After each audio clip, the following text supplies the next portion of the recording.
Mix by AG recording studio.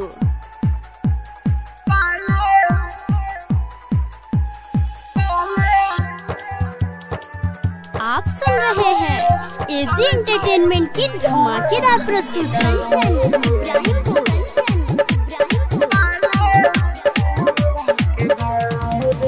मलिया रे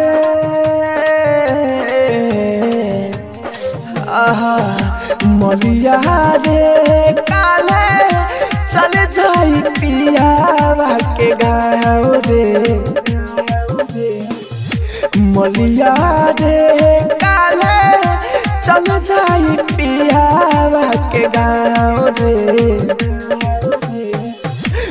हाथे में हाजिरा चाहिए, हाथे में हाजिरा चाहिए पियावा के घरे धरी आओ रे आहो। मलिया रे काले चल जाई पियावा के गाँव रे। मलिया रे mix by AG recording studio.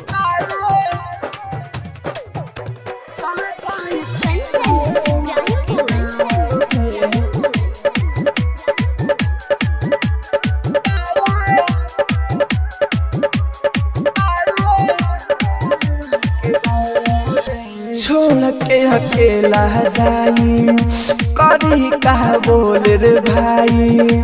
हम न जननी की ऐसे करी बेवफाई। छोड़ के हमारा के जाई करी का बोल रे भाई। हम न जननी की ऐसे करी बेवफाई। तना अकेले जियाबे, तना अकेले जियाबे मिली न दिलावा के छाँव रे हो। मलिया रे काले चल जाई पियावा के गाँव रे। मलिया रे काले चल जाई पियावा के गाँव रे।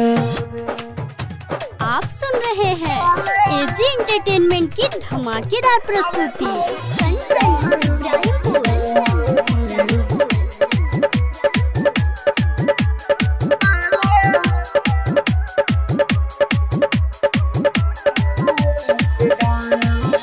गोडू गोला देनी तू सुना दादा दे राहुल के मुना। हम न जी पाई बकवाना हाली से उपाय चुना। गोडू गोला देनी तू सुना दादा दे राहुल के मुना। हम न जी पाई बकवाना हाली से उपाय चुना। हमारा बिना रही कैसे, हमारा बिना रही कैसे गाला कहता ना लगाओ रे हो।